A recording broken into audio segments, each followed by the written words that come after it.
Hello, this is Tricia from CheekyAttitude.com, and today I want to talk about some geeky, cheeky, crafty, and all-around neat stuff I found on the net. I love to see what other knitters are interested in, and on Ravelry I am always checking out the What's Hot section. I couldn't help but notice that Brooklyn Tweed's Wool People Volume 2 came out. When I looked on Thursday, patterns from it dominated the What's Hot list. I'm particularly enamored with the Fuse sweater by Veronique Avery. It looks like a very versatile wrap. You can close it all up against your neck, very cozy, or leave it loose and open. The Gaptastic cowl is still extremely popular, as it was throughout the holidays. It's a chunky, extra long cowl, and it's a great way to get something stylish with a simple pattern. I would say the same about the bandana cowl from Pearl Soho. Another free pattern, it was also quick to jump on the Ravelry What's Hot list.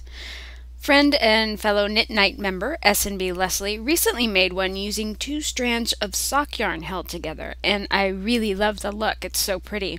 I think I'll do mine that way. I hope this cowl trend will continue at least another season.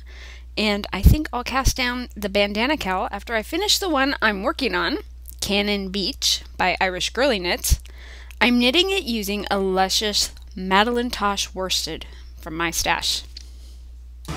Speaking of trends, if the January Anthropology catalog is any indication, and it usually is, knit and crochet items will continue their popularity into spring. I'm particularly liking the sweaters that they show with cables down the front, and I think I've seen a few of those on Ravelry as well.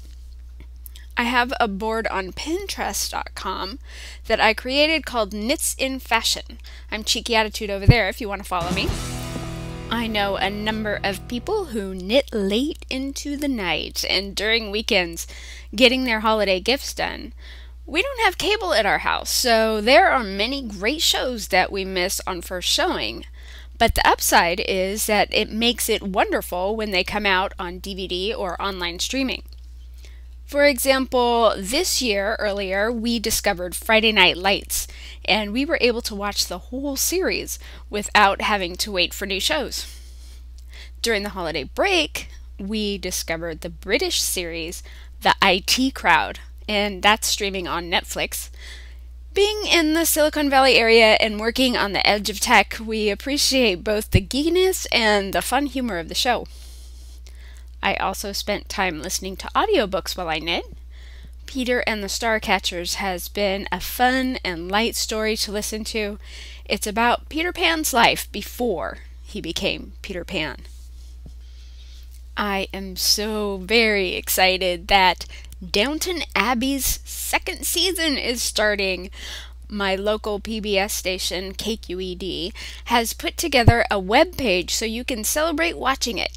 They've got a game you can play, some menu suggestions with recipes, and they created a drink called the Stiff Upper Lip, made with champagne, Cointreau, and a splash of blood orange bitters. I think I want to try that. You can find everything at kqed.org/Abby. I also enjoy listening to podcasts, and lately I've been enamored with the NPR Pop Culture Happy Hour. They are smart people talking about fun, pop culture-y stuff. Movies, music, all kinds of good stuff. Perfect. And I just started listening to the Boing Boing Gweek podcast. That's Gweek podcast. I think it stands for Geek Week, which is another fun one.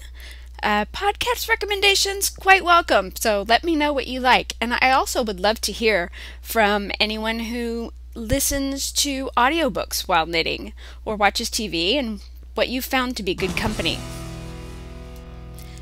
It's just a little over a month away until Valentine's Day. Last year, I yarn bombed one of the trees in my downtown area with stuffed knitted hearts. I may do it again since they took them down over the Christmas holidays. But they had stayed up for almost a year. It was so fun to see when we walked by. If you're thinking of having a party for Valentine's Day, or even just need to bring some treats to people, take a look at the Valentine's Day section on Hostess with the Mostess website. They've got some downloadable images and amazing party ideas. My inner 80s girl digs the Love Rocks theme. I was also surfing around over at Babbel.com, and they've got a nice collection of homemade valentines that are super quick and clever. I like the heart-shaped pocket that you staple close so that the recipient has to break your heart to get into the treat. Well, that's all for now. Thanks for listening in. I'll have links to everything I mentioned on my website, cheekyattitude.com. I hope you'll come by and leave a comment telling me what you like to listen to or watch while knitting or crafting. Thanks again. Bye!